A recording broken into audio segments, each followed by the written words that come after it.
मोदी जी एक station master की तरह हरी झंडी लेकर उद्घाटन करने पहुंच जाते हैं, पर तेज स्पीड की ट्रेन्स को अपडेटेड ट्रैक्स पर ना चलाकर वो लोगों की जिंदगी के साथ खिलवाड़ कर रहे हैं।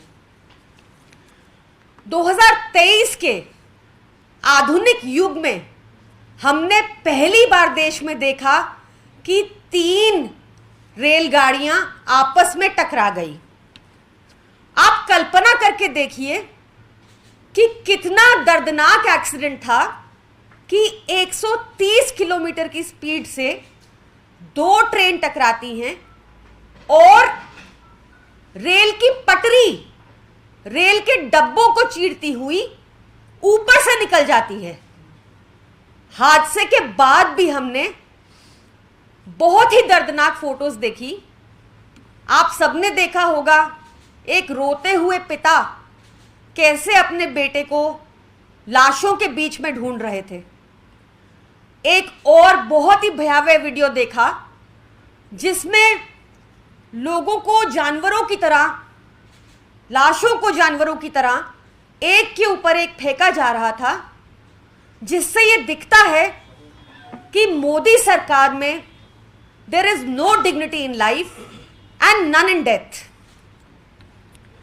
ऑफिशियल आंकड़ा अभी तक का यह बताता है कि करीब 300 लोगों की मृत्यु हो चुकी है, करीब 56 लोग क्रिटिकली इंजर्ड हैं और करीब 900 लोग हॉस्पिटलाइज्ड हैं। हमारे देश में लगभग 2 करोड़ 30 लाख लोग हर रोज ट्रेन से ट्रैवल करते हैं।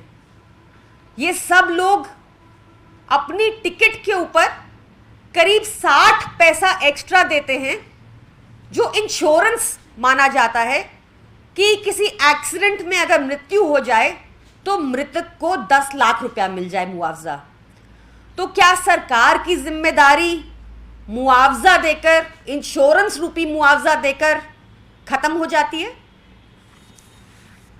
अकाउंटेबिलिटी खाली संवेदना प्रकट करके काम खत्म हो जाता है क्या सरकार का? अकाउंटेबिलिटी तय होगी कि नहीं होगी और किस पर होगी? क्या एक लाइनमैन पर होगी या इसकी रूट में जाया जाएगा? रेल भर्ती को लेकर हम सब जानते हैं कि राज्यसभा में रेल मंत्री अश्विनी वैष्णव ने एक आंकड़ा दिया था पिछले साल, जिसमें उन्होंने बताया कि करीब 3,30,000 वैकेंसीज है रेलवे में। इसमें से करीब 50% जो वैकेंसीज हैं वो सेफ्टी और सुरक्षा को लेकर हैं। जो कल बालासोर में दुखद घटना हुई है, वहां पे उन्होंने बताया था 2022 में कि करीब 18,000 पोस्ट खाली हैं। नवंबर 2022 में रेलवे मजदूर यूनियन ने धरना दिया, बार बार गुहार लगाई कि ये वैकेंसीज भरी जाएं, क्योंकि वो लगातार ओवरटाइम काम कर रहे हैं और उनको रेस्ट भी नहीं मिल रहा, और ये वैकेंसीज भरना सुरक्षा को लेकर बहुत जरूरी है। क्या हुआ उसका? कुछ नहीं। 31 मई को, बीती 31 मई को, 4 दिन पहले रेलवे बोर्ड ने गुहार लगाई कि जल्द से जल्द ये भर्तियां हो, पर कोई सुनवाई नहीं हुई। तो क्या इसमें रेल मंत्री अश्विनी वैष्णव की जिम्मेदारी मानी जाएगी? कवच सिस्टम, आपको याद होगा कि कितना प्रचार हुआ था टीवी पर आकर कवच सिस्टम के बारे। ये कवच सिस्टम और कुछ नहीं, TCAS के नाम से जाना जाता था, जो 2012 में विकसित किया गया। TCAS मतलब ट्रेन कोलिजन अवॉइडेंस सिस्टम। जब इसका नाम बदला गया और कवच सिस्टम किया, तो हमने देखा हमारे रेल मंत्री हर टीवी शो पर जाकर प्रचार किए कि ये आधुनिक टेक्निक मोदी जी के राज में बनी है, इसका नाम कवच सिस्टम है और अब से कोई भी ट्रेन के बीच में टक्कर नहीं होगी। पर क्या हुआ? 2% से भी कम ट्रेन में कवच सिस्टम लगा है, ये किसकी गलती मानी जाएगी? मुझे खुशी होती कि अगर वो कम से कम 50% करके 50% कवच सिस्टम हमारी ट्रेनों में लगाकर फिर प्रचार करते तो मुझे उस बात की ज्यादा खुशी होती। कल आपने देखा होगा हमारे राज्यसभा सांसद संदीप पाठक जी, जो रेल कमेटी के सदस्य भी हैं, उन्होंने बार बार केंद्र सरकार को कहा पीआर छोड़िए और सेफ्टी पर ध्यान दीजिए। उन्होंने बार बार केंद्र सरकार का ध्यान आकर्षित करने की कोशिश की कि डीरेलमेंट की वजह से 75% एक्सीडेंट हुए हैं इंडिया में। उन्होंने बार बार कहा कि सेफ्टी पर ध्यान दीजिए, कवच सिस्टम लगाइए, एंटी डीरेलमेंट डिवाइस लगाइए, ट्रैक को अपग्रेड कीजिए। अगर आपको हाई स्पीड ट्रेन चलानी है, कोई सुनवाई नहीं हुई। उनका सारा ध्यान वंदे भारत में था, उनका सारा ध्यान पीआर में था। क्या जिम्मेदारी नहीं बनती रेल मंत्री अश्विनी वैष्णव जी की कि ये कवच सिस्टम का प्रचार कर दिया पर यूज नहीं किया? एक बहुत ही चौंकाने वाला तथ्य मेरे सामने आया साथियों। ये एक serious flaw in the system है जो principal chief operation manager Harishankar Verma ji, उन्होंने फरवरी 8 को बताया, इसी फरवरी 8 को केंद्र सरकार को बताया कि बैंगलोर दिल्ली एक्सप्रेसवे में एक बहुत ही बड़ा एक्सीडेंट अवर्ट किया गया। वो किस तरह किया गया और वो एक्सीडेंट क्यों हो रहा था? क्योंकि जो हमारा सिग्नलिंग सिस्टम है, जिसको एसीएम कहते हैं, सिग्नल मेंटेनेंस सिस्टम, ये एक ऐसा एरर बार बार दिखा रहा है कि जब ट्रेन पटरी पर खड़ी हो तो सिग्नल सिस्टम को रेड दिखाना चाहिए, पर ये बार बार ग्रीन दिखा रहा है। और उन्होंने बताया कि ये कंप्लेंट लगभग हर जोन से आ रही है, तो इसकी मॉनिटरिंग करना बहुत जरूरी है। क्या हुआ? किसी ने की इसकी मॉनिटरिंग? क्या अब एक लाइनमैन को आप नौकरी से हटा देंगे और अपनी जिम्मेदारियों से हाथ धो लेंगे? सीएजी की रिपोर्ट 2022 की कितने सारे फ्लॉज गिना देती है साथियों, वो सब आप देख चुके हैं, इसलिए उसकी डेप्थ में नहीं जा रही मैं। But it is high time that somebody takes accountability.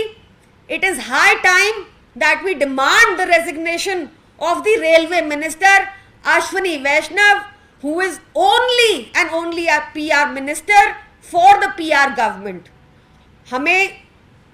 हम 10 लाख मुआवजा दे दिए साथियों, but nobody can replace a lost member in the family. बहुत जरूरी है इसमें अकाउंटेबिलिटी फिक्स करना, ताकि मोरबी से लेकर बालासोर तक के इंसिडेंट्स बंद हो। जय हिंद।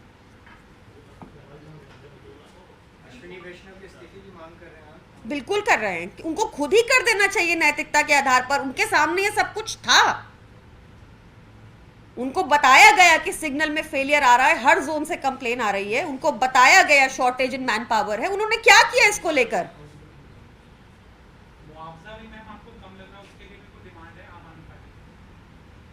देखिए, ये तो सरकार को ही तय करना पड़ेगा, बट जितनी मेरी जानकारी है, मुझे पता चला है कि हर टिकट पर 60 पैसा आप देते हैं तो उसका मुआवजा आपको 10 लाख मिलना ही होता है। तो सरकार ने अपनी तरफ से क्या किया? कवच सिस्टम को बार-बार डिफेंड किया जा रहा है रेल मंत्री की तरफ से कि जो टेक्निकलिटीज हैं वो एक्सीडेंट होने की मूल वजह से बिल्कुल अलग है। तो आपको क्या लग रहा है कि इस मामले के अंदर रिस्पांसिबिलिटी शिफ्ट ऑन करने के बयान आ रहा है, कि आपको भी लग रहा है कि हाँ, ये जेन्युइन कमेंट है कि कवच सिस्टम से इसका लेना देना? नहीं, ये तो इनकी पुरानी ट्रिक है। देखिए, ये हमेशा डाइवर्जनरी टैक्टिक, अपना फेलियर मान ले, एक्नॉलेज भी नहीं करते। अगर आप प्रॉब्लम को एक्नॉलेज भी नहीं करेंगे तो सोल्यूशन कैसे होगा? ये हमेशा गोल पोस्ट शिफ्ट करते हैं। सबको ध्यान है कि अश्विनी वैष्णव जी, रेल मंत्री जी ने कितना कवच सिस्टम को प्रमोट किया था। क्यों प्रमोट किया था अगर नहीं सक्सेसफुल वो?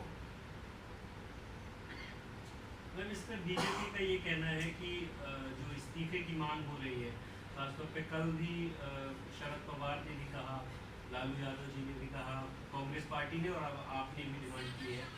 वो कह रहे हैं कि इतनी जल्दी क्या है, विपक्ष को राजनीति कर रही है विपक्ष, इस्तीफे की मांग पर उनका जवाब है कि पॉलिटिक्स ना हो।